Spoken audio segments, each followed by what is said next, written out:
ननद का सौदा।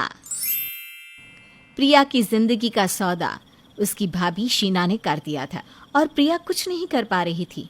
आज उसकी शादी या ये कहे कि सौदा होने वाला था उस राक्षस के साथ। उसके बाद उसकी जिंदगी का क्या होगा ये तो वो खुद भी नहीं जानती थी। कमरे में बैठी प्रिया दुल्हन के जोड़े में आंसू बहा रही थी। हर लड़की का सपना होता है कि उसकी शादी बड़ी धूमधाम से और खुशियों के साथ हो, लेकिन एक मैं ही बदकिस्मत हूँ जो अपनी शादी के दिन सोच रही हूँ कि काश मैं जहर खा लूँ। ये आपने क्या कर दिया भाभी? आपको नहीं पता वो कैसा इंसान है, वो मेरी जिंदगी तबाह कर देगा। ये आपने बिल्कुल ठीक नहीं किया। प्रिया अपने दुख पर रो रही थी कि उस कमरे में धीरे से लव आ जाता है। बुआ, आप रो क्यों रही हो? लव मैं क्या करूं, मुझे ये शादी नहीं करनी। मैं नहीं करना चाहती ये शादी। मैं जानता हूँ बुआ, इसीलिए मैं आपकी मदद करने आया हूँ। मदद? कैसी मदद लाओ? बुआ ये लीजिए पिछले दरवाजे की चाबी। आप यहाँ से भाग जाइए, चली जाइए इस घर से। वैसे भी आप यहाँ रहेंगी तो माँ आपको और परेशान करेगी। लव ये तो क्या कह रहा है? हाँ बुआ, ये लीजिए चाबी और ये लीजिए कुछ पैसे जो मैंने बचा कर रखे थे। आप भाग जाइए यहाँ से। Thank you so much love. तो नहीं जानता तूने आज मेरे लिए क्या किया है। बुआ आप ये अपनी किताबें और सर्टिफिकेट भी लेकर जाइए, इससे आपको कहीं ना कहीं नौकरी मिल ही जाएगी। हाँ तू सही कह रहा है, यहाँ से जाने में ही मेरी भलाई है। मैं ये सब एक बैग में डाल देती हूँ। लव चुपके से अपनी बुआ को पिछले कमरे तक ले जाता है। प्रिया लव को गले लगा लेती है। लव तो अपना ध्यान रखना, ठीक है? और मैं यहाँ वापस इस नरक में कभी नहीं आऊँगी अब। प्रिया लव की मदद से वहाँ से भाग जाती है। जब सबको पता चलता है तो सब लोग उसे बहुत ढूंढते हैं और उन्हें पता चलता है कि जिस बस में प्रिया शहर से बाहर जा रही थी वो बस खाई में गिर गई और उनमें से कोई भी नहीं बच पाया था। अच्छा हुआ बला टली, अब हम अपनी ज़िंदगी आराम से जिएंगे। उस मनहूस का साया इस घर से चला गया। शीना के लिए तो प्रिया की मौत एक सबसे अच्छी खबर थी। उसे प्रिया की मौत से कोई फ़र्क नहीं पड़ रहा था, उल्टा वो तो खुश हो रही थी। लेकिन लव को अपनी बुआ के जाने का सबसे ज़्यादा अफसोस था, क्योंकि वो चाहता था कि कम से कम यहाँ से जाने के बाद तो उसकी बुआ अपनी ज़िंदगी को जी पाए। इसी अफसोस के साथ लव आज 5 साल बाद भी उबर नहीं पाया था। माँ आपको कितनी बार कहा है कि बुआ की चीज़ों को हाथ मत लगाइए। उनकी कुछ ही तो चीज़ें हैं मेरे पास, आप उन्हें भी फेंक देना चाहती हैं। पता नहीं ये लड़का किस पर गया है। अरे क्यों याद करता है उस प्रिया को, समझता क्यों नहीं? वो जा चुकी है, उससे मरे 5 साल हो गए हैं। अरे क्या करेगा उसकी चीज़ों को रखकर? आपने तो कभी उन्हें जीने ही नहीं दिया, अब मरने के बाद तो उनके बारे में बुरा मत बोलिए। और आज के बाद बुआ की चीज़ों को हाथ मत लगाइएगा, ठीक है? जो करना है कर। शीना मैं ऑफिस जा रहा हूँ। क्या बात है, आजकल आप बड़ा सज धज के ऑफिस जाते हैं। बाल काले कर रहे हैं, परफ्यूम लगा रहे हैं, नए कपड़े। तो इससे तुम्हें क्या दिक्कत हो रही है? अरे मैं तो बस पूछ रही हूँ कि ऐसा क्या है ऑफिस में जो आप इतना तैयार होकर जाते हैं? तुम अपना काम करो जो तुम करती आई हो। लोगों को ताने मारो, आस पड़ोस की बुराइयां करो और टीवी देखो, समझी? मेरे बारे में ज्यादा जानने की जरूरत नहीं है तुम्हें। आजकल मैं देख रही हूँ आप मुझसे उखड़े उखड़े रहते हैं। हाँ तो तुमसे प्यार से बर्ताव करने लायक कुछ है भी तो नहीं। ये आप। आकाश बिना सुने वहाँ से चला जाता है। वैसे आकाश का शीना से इस तरह बात करना कोई नई बात नहीं थी।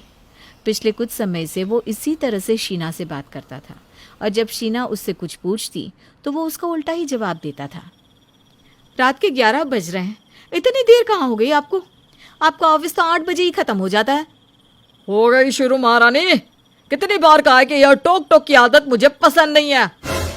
आजकल आप मुझसे बात ही कहाँ करते हैं? बात छोड़िए, सीधे मुंह मेरी तरफ देखते ही नहीं। तो ऐसा क्या है तुम में जो तुमसे प्यार से बात करूं? परेशान हो गया हूं मैं तुम्हारी रोज रोज की चिक चिक से। आप ऐसा क्यों कह रहे हैं? चलिए हाथ मुंह धोकर खाना खा लीजिए। खाना मैं बाहर से खा कर आया हूं, तुम्हें खाना है तो खाओ वरना सो जाओ, पर मेरा सर मत खाओ।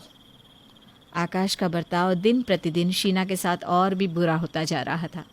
अब तो शीना को घर खर्च के पैसे भी नहीं देता था।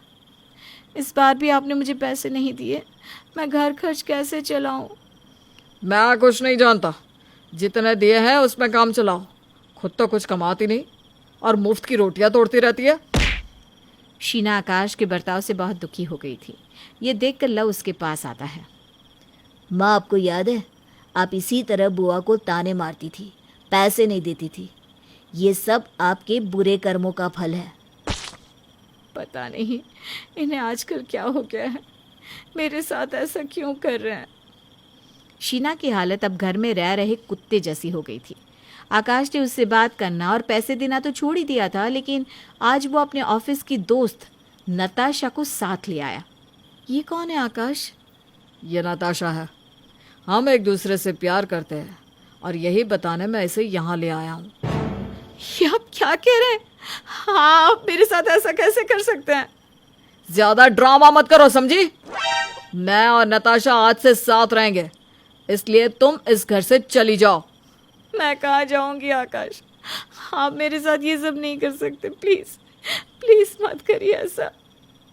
अगर तुम इस घर से नहीं जाओगी तो मैं ही चला जाता हूँ। नहीं आकाश, प्लीज। चलो नताशा, यहाँ से अब हम यहाँ नहीं रह सकते।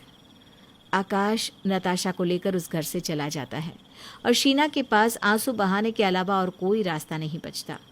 ये क्या हो गया मेरे साथ? सब कुछ बिखर गया। जैसे आपने मेरा सब कुछ मुझसे छीन लिया था, ठीक वैसे ही ना भाभी? प्रिया, तुम जिंदा हो? क्यों, दुख हो रहा है क्या मुझे यहाँ देखकर? पर आपको ये जानकर और भी दुख होगा कि उस रात मैं बस में चढ़ी ही नहीं थी। मैं यहाँ से शहर चली गई, वहाँ मैंने अपनी पढ़ाई पूरी की और आज मैं एक सरकारी अफसर हूँ। सब कुछ है मेरे पास। पर तुम ये मुझे क्यों बता रही हो? क्योंकि नताशा को भैया की जिंदगी में मैंने ही भेजा है। क्या? ये सब तुमने किया? तुमने मेरी जिंदगी बर्बाद की? हाँ, क्योंकि आपने मेरे साथ जो किया वो मैं कैसे भूल सकती हूँ। आपने मेरा सौदा किया था भाभी। आज आप खुद अकेली हैं। आज जाकर मेरा बदला पूरा हुआ। बुआ, बुआ आप जिंदा है। आपको पता है मैंने आपको कितना याद किया। लव, कैसा है तू? मैं तुझे लेने आई हूँ लव, तू चलेगा ना मेरे साथ? हाँ बुआ, मैं भी आपके साथ रहना चाहता हूँ। लव, लव तू मुझे छोड़कर जाएगा? हाँ, मैं ऐसे इंसान के साथ नहीं रह सकता जो किसी की जिंदगी का सौदा करता हो। चलिए बुआ, प्लीज यहाँ से चलते हैं। आप रहिए इस घर में भाभी, मैं लव को अपने साथ ले जा रही हूँ। एक ही झटके में शीना का सारा घमंड चकचूर हो गया। अब वो उस घर में बिल्कुल अकेली थी। शायद यही उसके कर्मों की सजा थी।